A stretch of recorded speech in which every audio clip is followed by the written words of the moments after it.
Let's talk about what HACCP is and what HACCP is not. So, what is HACCP? If you can say the word HACCP, you're ahead of about 50–60% of people. If you actually know what it means, what those letters stand for, you're ahead of about 95% of the people in the food business, although that's fixing to change one of these days. But let's go through it word by word. And that's pretty much the case with the whole HACCP program. If you just look at the meaning of the words, um, you'll remember them and you'll get them right for the test to be able to use them as you do a HACCP program. So what we're analyzing the hazards that are in food, whether that's peanut butter or lettuce or chicken or steak, doesn't matter. We're analyzing what hazards could possibly be found in that product, skipping the critical word for the moment. We're looking at what are the control points, what are the points or places where it could control that hazard. If the hazard is dirt, where could we control the dirt? If the hazard is bacteria, where could we control the hazard? And then going back to that middle critical word, what does critical mean? You're in critical condition means you're in deep doo-doo in the hospital, right? They better fix you there in CCU, otherwise you could die. Same thing here. So which of those control points is it critical to fix the hazard that you found when you did a hazard analysis? So what are the hazards and where can we find them? Hazard analysis, critical control points. HACCP is a key element of the food safety management system in ensuring you are delivering safe food to the customers. What does HACCP do? Having a plan helps you to deliver safe food to your customers. We're concerned with controlling food and beverage hazards in all stages of the food chain. In historical food safety, we were concerned about once it hit our cook's table. We weren't worried about the farmer, we weren't worried about Cisco, we were worried about when it got to us. With HACCP, we're looking back at the farmer, the food distributor, the loading dock, and all the way through to the customer. Now, half the battle is saying it properly. It is HACCP. HACCP, not a HACCP. Do not say HACCP unless you're from Alabama, in which case it's okay, we understand. Other than that, it's HACCP. Can't go in and get a job and say, hey, I want to be your HACCP manager. Okay, so HACCP. HACCP was named by Pillsbury in the early 70s when they were given an FDA grant to help with setting up a system to provide safer food for NASA. The Army was also involved in the program, and the early work started in the 60s, but it's been largely untapped for the food business, the restaurant business, until maybe 10 years ago it started to get some life into it. I started teaching it back in 2003, and there really weren't a lot of people around doing that at that time. So it was put together by Pillsbury, and the problem being that the people in space, I guess, were getting diarrhea, and although I've never had the experience, I'm guessing diarrhea in a spacesuit would be particularly ugly. HACCP is a systematic, meaning organized, bump, bump, boom, 1, 2, 3, what are we going to do? There's a system in place. Prevention based means that we're not going to wait until something happens. We're going to say something could happen. So before it happens, let's take care of the problem. Prevention based.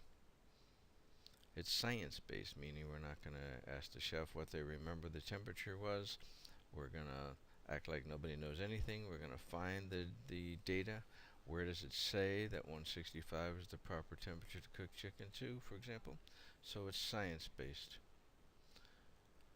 McDonald's has been doing it since the late 80s. You wouldn't necessarily know that to go into McDonald's, but they've been doing it since the late 80s.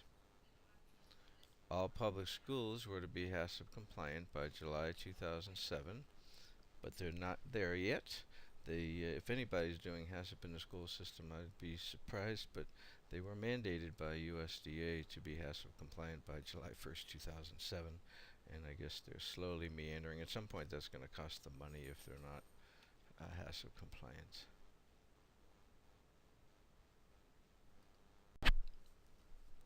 What a HACCP plan is not. is the thick pile of papers somewhere in the boss's office. I can't tell you how many times I talk to people. Oh yeah, we do HACCP. Oh yeah, we got a HACCP plan. Okay, anybody seen the HACCP plan? It's on a dusty corner of the boss's shelf. That's not a HACCP plan. Yes, we have a HACCP plan. Not normally true. Yes, we do HACCP. Yes, I took a HACCP course. Yes, I'm certified in HACCP.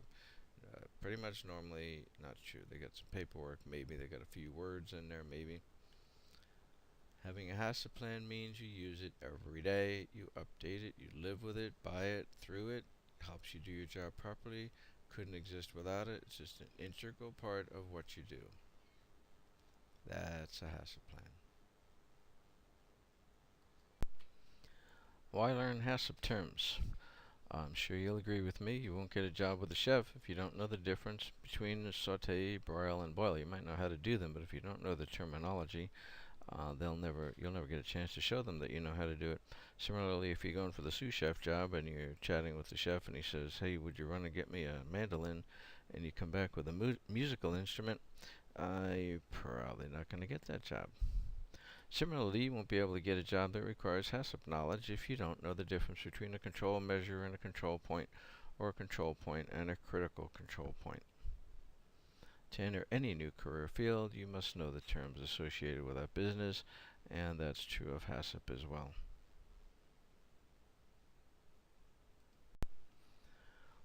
So why do HACCP? Litigation, lawsuits, key corporate concern. When I was first starting to teach HACCP back in 2003 in Las Vegas, and I would talk to the hotels. Wouldn't talk to the food and beverage people. I'd be talking to risk management, human resource kind of people. And you talk about customers and not making customers sick, and it's the right thing to do. And they're like, yada yada yada, snooze, snooze, snooze. Then you talk about, well, they're not going to be just going for your hamburger revenue. They're going to be going for all the revenue, the gaming revenue. And the average lawsuits at that time were, I think, $900,000 was the average payout. And then they would wake up and say, "Oh well, we need to look at that." So yeah, I guess you do. Are they looking at it yet? Nope. Until they're mandated to. So my goal is to get people to do it before they're mandated. The HACCP plan shows due diligence, shows a constant effort to provide safe food. There's two parts to lawsuits. One is the paying for the person who went to the emergency room. You're going to pay that bill for sure if it's proven that you had something to do with it. And then the other part is the you didn't give a shit factor. That's the due diligence part, and that's where they give you the million and billion-dollar penalties because you should have known better, you could have known better, you should have done better, and you didn't. So we have a constant effort to provide safe food.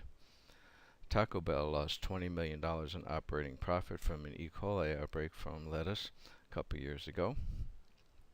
They were down 25% in their business, closed 25% of the stores in that area, and still hurting from it. ConAgra's lawsuit, payouts from Salmonella and the Peter Pan peanut butter problem were expected to be $50 to $60 million. Subway got 97 customers sick on Salmonella in 2010. A lost opportunity due to brand damage is estimated in the hundreds of millions of dollars. How many people don't take a cruise because they've read too many times that there were food safety issues on cruises? Eggs, Hillendale Farms recalled 170 million eggs. Costco inspectors missed rodent holes in the hen houses, so the mice probably infected the hens. It had nothing to do with Costco inspectors, it's just that they were in the building to inspect whether the chickens were being well cared for. And Costco said, well, our guys should have seen that, and so they changed their standards too. Like I say, they were not implicated, they had nothing to do with it, but they woulda, shoulda, coulda found those issues.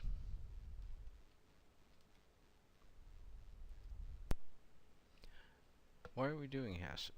Well, regulatory compliance does not guarantee safe food. The fact that you passed your health inspections, the courts don't care about that because the fact is, in Vegas, they come once a year. So what does that prove? Not too much. Traditional food safety doesn't work anymore. Eating habits have changed. Foods are distributed nationwide and worldwide from one location, so one farm in California has a problem and that hits 30, 40 states. We don't have as many supervisors working for us anymore either. We don't have as many employees, so everybody's got to be on their toes, and they're worse trained because we don't have money to train them, so it's a mess. Customers come from all over the world. We eat more ethnic and convenience foods, and bad press can kill an industry. Reduce tourism, people that don't take cruises, people that don't go on tours, people that don't want to stay in hotels because that's where you see the norovirus as an example. Lost jobs, damage to the industry, lost dollars. And we have a massive food recall to warn you about this morning. The USDA saying that meat giant Cargill is recalling 36 million pounds of ground turkey. And that's linked to one death in California and at least 76 cases of salmonella in 26 states from coast to coast. Fox's Peter Ducey is live in Washington with more. So give us the context here, Peter. How serious is this public health risk?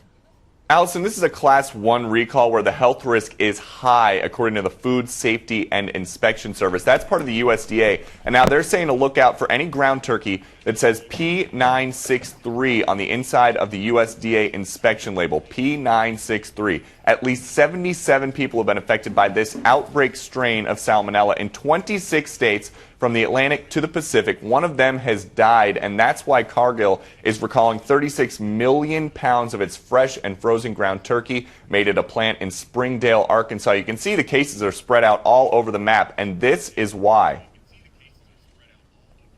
When we see a lot of animals, whether they're birds or cows, being ground into meat and parceled out, we're more likely to see one illness or one pathogen spread out amongst lots of packages for consumers. All the recalled ground turkey was produced between February 20th and August 2nd of this year. The USDA says the most common symptoms of salmonella are diarrhea, stomach cramps, and fever within 6 to 72 hours, then chills, headache, nausea, and vomiting for up to a week, Allison. Ooh, that sounds horrible. So, Peter, other than looking for that number on the packaging, what else are consumers supposed to do to protect themselves? Well, Allie, it's actually okay, believe it or not, to eat even the contaminated turkey as long as it's cooked to at least 165 degrees. But the government has some other pointers to keep people safe. They say make sure you wash your hands with warm water and soap for 20 seconds before and after touching any raw meat. Keep the raw stuff away from anything that's not going to be cooked, and refrigerate raw meat within 2 hours of buying it, 1 hour if it's going to be more than 90 degrees in the car or in your kitchen or wherever you keep your ground turkey. Allison. You know, they say that the way you know that it's 20 seconds of washing your hands is just saying happy birthday. I've heard that tip, too. Thanks so much, Peter. I will keep that in mind. Do that. Thanks for the tips. Thank you.